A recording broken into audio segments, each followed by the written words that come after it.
प्रेम का रूप दिया, यानी कि ज्योति मौर्य और मनीष दुबे ने एक प्रकार से मीडिया के सामने स्वयं एक्सेप्ट भी किया जो आरोप आलोक मौर्य ने लगाया था कि मेरी पत्नी के अवैध संबंध और प्रेम प्रसंग जो है मनीष दुबे के साथ चल रहा है। इस पर हम आपसे बात करेंगे। दूसरी हम आपसे बात ये करेंगे अंजू थॉमस की, जो जुलाई के महीने में अंजू थॉमस हिंदुस्तान से पाकिस्तान गई थी और पाकिस्तान में जाकर नसरुल्लाह से शादी कर ली थी। वो कल भारत लौट आई है। अब अंजू थॉमस की मुश्किलें बढ़ने वाली हैं, यानी कि जो अंजू से फातिमा बन गई थी पाकिस्तान में जाकर, उसने धर्म परिवर्तन कर लिया था, उसे अंजू थॉमस कहा जाए या फिर फातिमा, इस पर भी संशय है। बात यह कि अंजू थॉमस ने पाकिस्तान से इंडिया की मीडिया और अपने पति नसरुल्लाह को धमकाया था। इस पर उसके अगेंस्ट हिंदुस्तान में एफआईआर दर्ज है, यानी कि अंजू थॉमस को अब कानूनी जंग का सामना करना पड़ेगा। यहाँ की तमाम जांच एजेंसियां जो अंजू थॉमस से पूछताछ करेंगी उसका सामना करना पड़ेगा, यानी कि अंजू थॉमस की अब मुश्किलें बढ़ेंगी या वो आसानी से हिंदुस्तान आने के बाद वापस पाकिस्तान लौट जाएगी। इस पर हम आपसे चर्चा करेंगे। लेकिन दोस्तों, हम आपसे पहले चर्चा करेंगे ज्योति मौर्य की। वही पीसीएस अधिकारी ज्योति मौर्य, जिन पर अवैध संबंध, अवैध प्रेम प्रसंग के आरोप उनके स्वयं पति ने ही लगाए थे, और ज्योति मौर्य ने स्वयं ही मीडिया के समक्ष आकर अपनी बात प्रेम प्रसंग की मनीष दुबे के साथ स्वीकार की थी, और उसमें मनीष दुबे ने भी स्वीकार की थी जो कि आरोप आलोक मौर्य ने लगाए थे। इस पर हम आपसे चर्चा करेंगे, क्योंकि दोस्तों ज्योति मौर्य एक शादीशुदा महिला है और वह एक पीसीएस अधिकारी हैं। उनके 2 बच्चे हैं। ऐसे में किसी महिला का प्रेम प्रसंग करना और उस पर प्रेम प्रसंग, अवैध संबंध के आरोप लगाए जाना, वो भी स्वयं पति के द्वारा, ये गंभीर विचारणीय विषय है। क्योंकि ज्योति मौर्य एक संवैधानिक पद पर बैठी हुई अधिकारी है और स्वयं ज्योति मौर्य पर अवैध प्रेम प्रसंग और अवैध संबंधों के आरोप लगने के साथ साथ ये भी गंभीर आरोप लगे थे कि उन्होंने भ्रष्टाचार किया है, अवैध धन वसूली की है, अवैध संपत्ति अर्जित की है, यानी कि 33 करोड़ का लेन देन का आरोप अवैध रूप से आलोक मौर्य ने अपनी पत्नी पर लगाया था। ज्योति मौर्य के प्रेम प्रसंग की हम आपसे बात इसलिए कर रहे हैं कि आलोक मौर्य, जो कि ज्योति मौर्य के पति हैं, ज्योति मौर्य और आलोक मौर्य दोनों दूर के रिश्तेदार थे पहले। उसके बाद दोनों का मिलना जुलना प्रारंभ हुआ और दोनों का प्रेम प्रसंग आगे बढ़ा। उसके बाद रिश्तेदारों की, दोनों परिवारों की सहमति के उपरांत दोनों का विवाह कर दिया गया। ज्योति मौर्य और आलोक मौर्य दोनों की 2 बेटियां हैं। ज्योति मौर्य शादी के बाद पीसीएस अधिकारी बन गई और आलोक मौर्य 4th क्लास कर्मचारी थे। दोस्तों, ज्योति मौर्य और आलोक मौर्य का प्रेम प्रसंग होने के बाद आलोक मौर्य के साथ विवाह हुआ, लेकिन 2 बेटियां हो जाने के बाद, एक लंबा समय बीत जाने के बाद, ज्योति मौर्य 2 बच्चों की मां होने के उपरांत उनमें ऐसा कौन सा प्रेम जागा कि उन्हें मनीष दुबे के साथ जाना या मनीष दुबे से प्रेम प्रसंग करना सहज और सरल और उत्साहवर्धक महसूस हुआ। उत्साहवर्धक दोस्तों इसलिए कह रहा हूं कि ज्योति मौर्य पर ऑलरेडी बहुत वजन है, क्योंकि उनकी 2 बेटियां हैं, 2 परिवारों का वजन, उनके मायके पक्ष का और अपने ससुराल पक्ष का, उसके बाद पति, उसके बाद एक पीसीएस अधिकारी। और पीसीएस अधिकारी के लिए सामाजिक काम इतने होते हैं कि उन्हें अपनी ड्यूटी से वक्त नहीं मिलता है अपने परिवार की ओर देखने के लिए।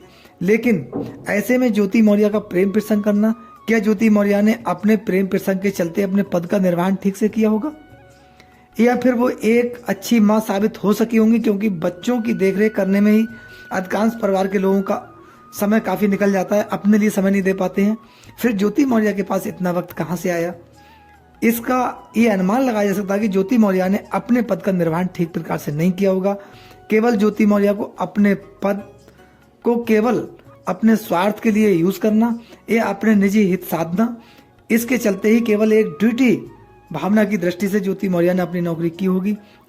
इससे ये अनुमान लगाया जा सकता है, क्योंकि उधर मनीष दुबे की पत्नी तनु पाराशर ज्योति मौर्य के चलते कहीं ना कहीं अलग हुई, उन्हें परेशानी हुई, पीड़ा हुई और मनीष दुबे ने अपनी पत्नी को छोड़ा। जबकि तनु पाराशर कहना है कि मेरी शादी से पूर्व मनीष दुबे भी 2 बार शादियां और कर चुके थे। उनका तो इतिहास बहुत लंबा है, फेहरिस्त बहुत लंबी है आरोपों की। मनीष दुबे पर बहुत गंभीर आरोप लगे हुए हैं। लेकिन हम आपसे ज्योति मौर्य की बात करें, एक वह अधिकारी जो संवैधानिक पद पर बैठा हुआ हो, जो समाज के लिए आइकॉन हो और वो उस प्रकार का कृत्य करे जिससे समाज को बहुत बड़ी ठेस पहुंचे, यानी कि हमारी संस्कृति है उसको धब्बा लगने का काम हो, तो ये असहनीय बात है। और दूसरी प्रकार से ये देखो कि ज्योति मौर्य के अगेंस्ट भ्रष्टाचार का आरोप लगा, उन पर अवैध संपत्ति अर्जित करने का आरोप लगा, तो ये उनके पद की गर्मा गिराने के साथ साथ देश हित और समाज हित में बिल्कुल नहीं है, क्योंकि भ्रष्टाचार का आरोप एक पीसीएस अधिकारी पर लगना बहुत संगीन अपराध है। इसकी जांच व्यापक रूप से होना देश की आम जनता और राष्ट्र हित में बहुत जरूरी है। ये ज्योति मौर्य की बात हम इसलिए आपसे दोबारा की कि ज्योति मौर्य जैसा ही प्रकरण ठीक अंजू थॉमस का था। वो भी 2 बच्चों की माँ, उनकी भी बेटी ज्योति मौर्य की बेटी से कुछ बड़ी, यानी कि लगभग 14 साल की बेटी अंजू थॉमस की, और उनका एक बेटा। उन्हें भी प्रेम प्रसंग का भूत चढ़ा, और प्रेम प्रसंग का ऐसा भूत चढ़ा कि उन्होंने हिंदुस्तान का बॉर्डर ही क्रॉस कर दिया। और पाकिस्तान जाने के बाद हिंदुस्तान विरोधी बातें करना, हिंदुस्तान के खिलाफ जहर उगलना, अपने पति के लिए अपशब्द कहना, और उन्हें ये कहना कि मुझे पाकिस्तान में काफ़ी आराम है, रिलैक्सेबल हूँ, मैं यहाँ बहुत खुश हूँ। ये क्या है दोस्तों? वहाँ जाकर फातिमा बन जाना, अपना निकाह कर लेना, उसके बाद हिंदुस्तान वापस आना। अंजू थॉमस पाकिस्तान से अटारी बॉर्डर के द्वारा हिंदुस्तान में कल एंट्री कर गई, और हिंदुस्तान में आने के बाद जब उसका सामना मीडिया से हुआ तो मीडिया के सवालों से बचती हुई नजर आई। उसने कोई सवाल का जवाब नहीं दिया, बल्कि अपने आप को बचाते हुए निकल गई। दोस्तों, वह अंजू थॉमस जो पाकिस्तान में जाकर रील बना रही थी, हिंदुस्तान विरोधी बातें बोल रही थी, अपने पति को और मीडिया को, हिंदुस्तान की मीडिया को धमकाने का काम कर रही थी, और तमाम ऐसे वीडियोस ऑडियोज उसमें वायरल हुए उसके, जिसमें वो अपने आप को ये महसूस करा रही थी कि मैं बहुत खुश हूँ और मुझे कोई परेशानी नहीं हिंदुस्तान में, बल्कि मैं परेशान थी।